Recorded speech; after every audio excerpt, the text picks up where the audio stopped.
आंबोलीच्या घनदाट जंगलात ही मलबार पीट वायपरची केशरी रंगाची मादी शिकार करण्यासाठी निघाली. तिनं वेध घेतलाय या आंबोली बुश फ्रॉग नामक बेडकाचा. आपल्या संवेदनशील थर्मल पीट इंद्रियांचा वापर करून तिनं बेडकाच्या आकाराचा अंदाज घेतलाय. शिवाय जीभ बाहेर काढून हवेतून मिळालेल्या बेडकाच्या संवेदनाही टिपल्यात. आपले खवले फांदीवर घट्ट करून तिनं घात लावला.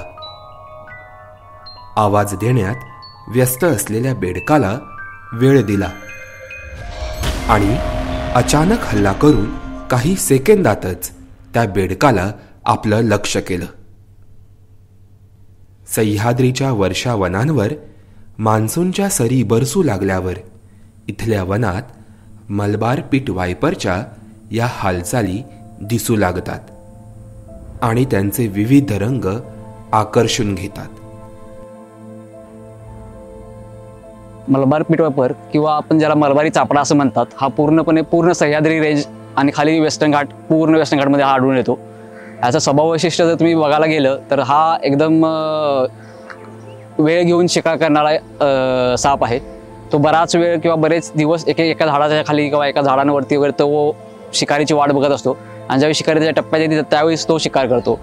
त्याच्या वैशिष्ट्य त्याचं असं आहे की नाकपुडी आणि डोळ्याच्या मध्ये एक खड्डा आहे ज्याला स्पीट म्हणतात. तर तो खड्डा असतो, त्याच्यावरून त्यांना हिट सेन्स होतं आणि ते त्यांचं शिकार शोधू शकतात आणि लगेच पकडू पण शकतात. भारतातील पश्चिम घाटात पीट वायपरच्या 9 प्रजाती सापडतात. त्यातील 3 प्रजाती या महाराष्ट्रात दिसत असून मलबार पीट वायपर ही प्रजात जगात केवळ पश्चिम घाटातच आढळते. मराठीत याला मलबारी चापडा म्हणतात. निशाचर असलेली ही प्रजात संथ असली तरी ती विषारी आहे. पीट वायपरच्या प्रजातींमध्ये डोळे आणि नाकाच्या मध्यभागी एक इंद्रिय असतं. या इंद्रियाला पिट्स म्हणून ओळखलं जातं.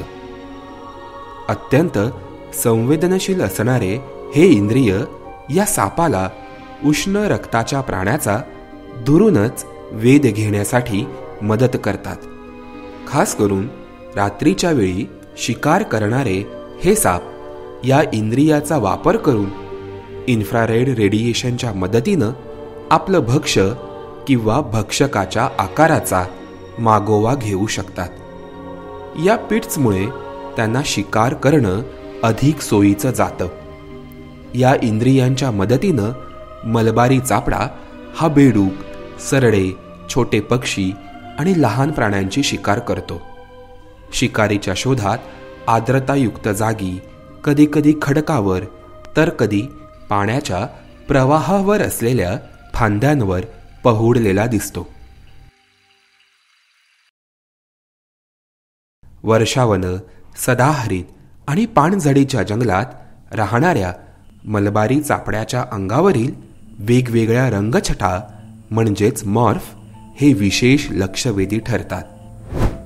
मलबारी चापड्यांमध्ये हिरव्या, निळ्या, तपकिरी, केशरी अशा अनेक रंगछटा दिसतात. रंगांच्या या विविधतेला कलर पॉलिक्रोमॅटिझम म्हणतात. कलर म्हणजे रंग, पॉली म्हणजे अनेक आणि क्रोमॅटिझम म्हणजेच रंगांमधील विविधता. या सापांमध्ये असलेल्या रंगछटांच्या विविधतेबद्दल सखोल अभ्यास झालेला नाही. मात्र त्यामागे अनेक तर्क आहेत. सरपटणारे जीव हे ॲक्टोथर्मिक म्हणजेच शीतरक्तीय असतात.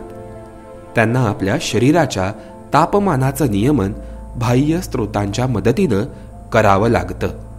उदाहरणार्थ सूर्यप्रकाश. मलबारी चापड्यामध्ये आढळणाऱ्या गडद रंगछटा या त्यांना अधिक उष्णता शोषून घेण्यास मदत करत असाव्यात असा एक तर्क आहे.